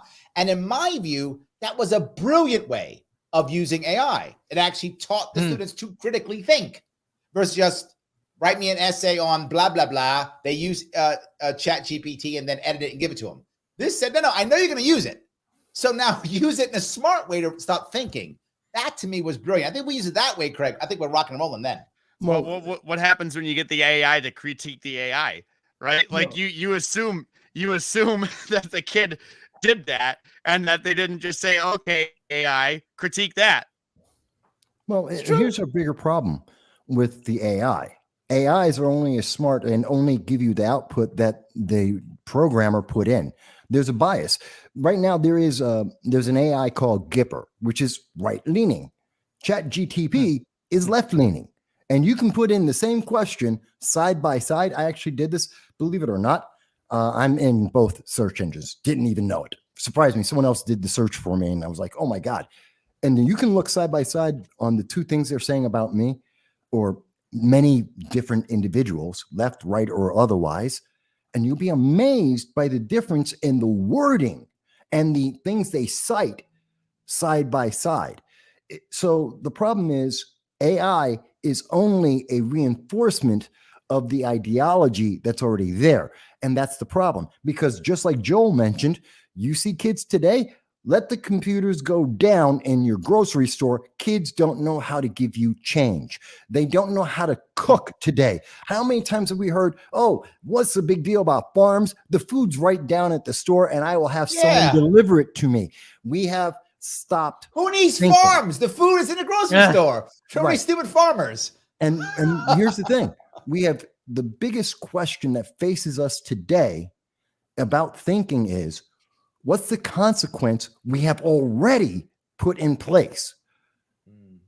Yeah. What is going to happen? We already have kids, a large number of them, who stopped thinking. Yeah. They rely on, what did Google tell me? Well, Google is just a function of whatever some programmer's ideology is, or what Twitter or any other social media or But let me go down to the school piece, though, right? And this is something that, again, I'm going to go back a bit. Back in the early 2000s, maybe late 2000s, late right before 2010, maybe in that area, already when it came to the most high-tech companies, the cutting-edge companies in the country, if you had a master's degree, it was a no hire. Literally. Master's degree? No. Master's? No. They didn't want you. They thought if you had a master's degree, you had spent 24 years being told what to do. I don't need you. You're useless. Well, that is what you is, right? Yes. Yeah. You're right, Matt. Yes, absolutely. And I think now we're getting more of that, where kids are trained to just do what they're told for 20 years, right? Whatever that time is, right? However, they'll be 22, 24, whatever they are. So they don't know. To your point, Mike, why would they need to cook? It was there when I went to college. They gave me the food. It was right there. Why would I need to learn anything? It's all there. Why would I do anything? I'm being told to do. And so now what are they good at? Taking tests, which is useless in life. You know, it's useless. The only place where taking tests and having a high IQ have actual value, and there is a place it does, It's in academia, Mm-hmm. which is why they want to stay in academia. They want to be students their entire life because the skill sets they learn are perfect for academia, and that's it. And this is another reason. I just want to just point out. I just want to point out one quick thing with like, we more college degrees than ever, right?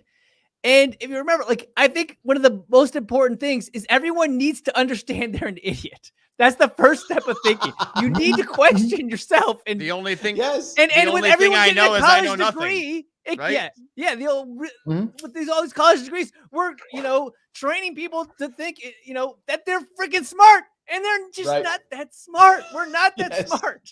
Yes, think about it. Everything. I actually teach this in my classes. I actually teach you. I say, look, no matter how smart you think you are, if you can get 3 people focused on the same thing, they're smarter than you. No matter how smart you are, 3 people thinking about the same thing with the same goal are smarter than anybody else on the planet. Doesn't matter because you're not that smart. And if 3 different people are thinking about the same thing, how to think, they're smarter than you. And to understand that, your people just don't get it. They're just like, wow, you're right. Like, I'm not that smart. As smart as I may be or you may be, there's still so much we don't know. Why do we keep doing this? Why am I still doing this? I'm still learning stuff. Absolutely. Well, think about it. Well, I think we're all done, but and myself in particular, but the 3 people can be wrong. One person can be correct over it because remember, yes, possible. Is a very real thing, a very big issue we're facing, right? Yeah, but think about it. Almost everything we know today, they knew back in the time of Aristotle. Aristotle and Socrates, Copernicus were able to knew that this was a universe. They were able to design and very accurately actually detail the orbits literally within the margin of error. And they had pen and paper, and they figured it out just looking at the sky and go, yeah, I can figure that out. We aren't smarter than we were 2,000 years ago. Right. We just do the information in a different way. And more importantly, we just accept that they said so. We can talk about climate change as a great example. America's the problem with climate change. Real quick, doesn't matter if you agree with it, disagree with it, doesn't matter. America reduces more greenhouse gases per year since 2015 per year than all of Europe and the United Kingdom combined. There is no nation in the world that is even close by a multiples of magnitude to the U.S. But we're the problem. We're fighting New York State's going nuts on everything, but New York State, by the way, least carbon footprint per capita in the entire country. New York State. Right. But no, least entire country. Yes, exactly. And we're still hammering, still punching us in the face. Take away your stoves. You can't have cars. And we literally have the lowest carbon footprint in the entire country. New York State. Absolutely true. And my point is, well, where's the critical thinking in that? There is none. The answer, what you can say, I want a clean world. Fantastic. I have no problem. But what we are saying, the emotion we're told to have is we have to be terrified. Climate change is the most important. Biden just said, no, it was Kamala Harris at West Point, which is already a problem because she's speaking, and God help her, stop her speaking. She told West Point the biggest problem we have facing that they're going to be dealing with for the next generation is climate change. Wait a minute, we're not the problem. China is, India is, Africa is. Well, hold on, I'll go one step further. Yet she's at West Point, and the biggest polluter on the planet is the military-industrial complex. Well, there's that too. Literally, the biggest polluter on the planet is the military. So we're going to keep sending weapons to fight wars and blow shit up over in Ukraine, which makes nothing but bad. We're going to do, but you know what? Climate change. Here's more weapons, Ukraine. Keep blowing stuff up. Let's keep blowing stuff up. Absolutely crazy. I want to grab something that Joel says. Joel says, Department of Education is tasked with creating worker drones. Yes. And I think there's a valid piece to that, and that's going to hurt us tremendously because, if this was going to hurt us tremendously. I'm sorry, is hurting us tremendously. Thank you for that correction, Craig. Sorry. If this was the late 1800s, this probably is a good idea, right? Because most Americans at that point were leaving their schools and going to work in a factory. Okay, I get it. Maybe that makes sense for the country. That's not has been the case in decades. So we literally have a industrial, era school system for a post-industrial world. And we wonder why it's failing. Yeah. Right. It's terrible. And I know people get mad at me. I've always said since I was a kid, but even to my own kids, School's useless. I don't care if you go. I don't care. It's useless. I don't care if you go. I don't care if you graduate. I don't care. And I don't care at all. My kids went to school anyway. I don't care if they would have dropped out. I don't care. It's useless. There's so many other ways they can learn stuff. You can still be great, right? You can still do good stuff without having an education. But anyway, I'm sorry. I've yapped away. But my school system is my point. It is broken. I think he's absolutely correct. No, I think it's absolutely true. And guess what? Again, not a new idea. You know who said it very popularly, and we kind of forgot? A comedian, George Carlin. Just smart enough to be able to, just smart enough to run the computers, but or the machinery, and dumb enough not to ask questions. This has been predicted. This is the consequence. And that came out, he was talking about in the 70s and 80s. Here we are in 2023. And the very thing he told us was the consequence is our reality, which is why I come back to the answer, because Matt, you're very correct. We also have to, and we have spent time on it, and we have to reinforce the answer is accountability. Starts with ourselves. Self-accountability, which then goes to our kids. It deals with education. It includes voting. And I don't mean vote straight down the line. I disagree with anyone who votes straight down the line, party line. And you better have a real damn good reason why you're voting straight down the line. I'm a Republican telling you this. You better have a damn good reason to go straight down the line, party line. Because that, if you're just doing that and you're in and out in 30 seconds, you don't know what the hell you just did. You better know, consider them, and you better have reasons. Absolutely. Let me grab a super chat if I could. Snork Y2K, thanks for $2. I appreciate it. Most of Iowa's CO2 is food sent to states like New York. Yep. Really? Yeah. Corn. Yeah. So that I mean, that makes sense to me, because how many people do you have in New York City, and how much of the food that people eat in New York City is just processed corn and soybeans, and where are all those grown? Yes. Right. So it's the same machinery. Yes. It's the same thing with China and India. All the useless garbage that we buy is made in China and India. So we have exported our CO2 emissions over there, right? So the deal is that you have to figure out how to consume less. Now, the thing is, the CO2, people aren't even sure that that's really the worst thing to be putting in the environment, to be causing greenhouse gas emissions, right? The methane is worse. There's other things that are worse for the environment. So this focus on carbon specifically, and saying if we just eliminate all the carbon, all of our problems will be solved, is a stupid thing too. Because you should be looking at a wider approach. How do we make it so that all of the food for New York City doesn't come from Iowa? Maybe we got to figure out how to do that. You know, there's other ways than kill CO2. It's a stupid way to try to fix a problem when you just find silver bullets are not real things. So why are we treating CO2 like a silver bullet? No silver bullet by any politician has ever. I make a point of this. We always hear in the what do they call it? The odd election years, non-presidential, non-midterm, is the time that we always hear about. I have a home run in upstate New York. Hemp will solve all your problems. We will make drones. It will solve all your problems. Every odd year, we get the home run just in time for the next election cycle, because we've got the solution. Except then once we get to the next odd year, that didn't work, but I've got another home run. Right. Because I just saw an ad for the home run from 2018, which was hemp and cannabis. Yeah. I just saw an ad. New York State literally just advertised it to me. It showed me a lot of black people, and it said, look, we're doing marijuana, and it's the black people doing it. So we're good. And we're good now. It's done.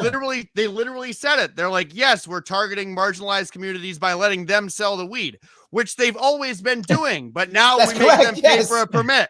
And it doesn't help our communities. It doesn't help our kids. Yeah. It's destructive to the infrastructure. It ruins our families. There's so many negative consequences, and we're not thinking, again, not considering consequences. It's the biggest thing for me, guys. All right, consequences are so critical. Let me do a little bit of admin if I could, guys. As always, if you like this conversation, please hit that like button. I know I'm bugging you. Why? Because it matters. So let's do it. Please, if you're watching on Twitter, retweet this. It really does matter. Every little bit. You might say, Larry, how can I help you keep this cool show going? Well, you can retweet this. That's a way. Or if you're watching on Facebook or YouTube, you can just click the like button. Both of those help. Absolutely. You saw we can do super chats if you like to. But do me a favor, though. Please follow these three gentlemen. They're out here giving us a bit of time on their evening. So please give them some love back. You can follow them on any of the things I showed on the description in both the YouTube page and the Facebook page. Or you can, if you want to, just follow him on Twitter. You can follow Craig here at Diff Frequencies. You can follow Matt at Orf, and that Orf is a 0RF. Or you can follow Michael, if you want to, at MV Consult, all on Twitter. Guys, before we wrap this up, anything else we lost? We should have talked about something we missed? Think. Great minds think for themselves, right? Oh, Yeah. I like that. I totally agree. Themselves. There we go. Yes, I don't want to think at all, Craig. I'm just going to agree with what you said. I don't want to think at all. One thing I'd add is notice if you watch the whole thing, please, if you missed part, go back, watch the whole thing through. We've disagreed, we've agreed, we've gone and looked through the details, we talked about the future. You notice one thing? We're not angry. We're passionate. Yes. We're not angry. We haven't lost our minds. We're not going out trying to kill each other. The world hasn't ended. Having critical thoughts, whether you agree or disagree, does not mean someone is evil, does not mean they're wrong, and it does not mean you're right. Have the conversations. Don't let the media just tell you to obey. Actually ask a question and expect and demand an answer. I don't care what you believe. I don't care who you are. You get to do that because we're in America, First Amendment. God bless America for liberty, happiness. That's what we have a right to. And that means ask questions. There we go. Let me grab another super chat from Snort YK again. He says, most H2O from Colorado rivers grows pig food sent to China. Is this real?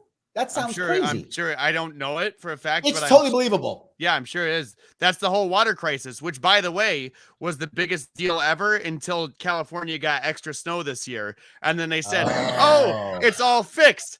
And I'm like, okay, so was it not that big of a deal to begin with? Or are you lying now because it is still a big deal? But you're like, no, but we got snow, so we're good. They have no idea. Again, it's no idea. Feel, don't think. Feel, don't think. And I love Roger. I'm always the punching bag. I love it. For Roger, he always wants to punch. I love it, Roger. You're Snort great. also goes on to say, Orf's videos are great. That's true, they are, but I can't show them. Because if I do, I get demonetized because all his videos get demonetized. So please follow him. He has great videos. You're totally correct. I wish I could show you them. Otherwise, I'll get canceled because he's canceled every other week because his videos are so good. So, yes, please watch Orf stuff. They are awesome. Please do that. I really appreciate it. Yes, please do that. 100%. He is correct. Yes. All right, guys. Well, I want to say thank you so much for coming this evening. Everybody else, thank you so much for watching. I appreciate a little time you gave us. And by the way, I'll be on my radio show tomorrow at 1 p.m. Then I'll also will be on tomorrow at 7 p.m. So you get me twice tomorrow at 1 and at 7. And then again, I'm having the Due Dissidence people on coming up here on Wednesday at 7. So even nicer for that. And then on Thursday, I will be, you should be happy about this, Michael, I will be at a Republican club in New Jersey. Actually in Butler, New Jersey on Thursday, speaking there too. So I'm busy. I hope you guys will see me. I will see you all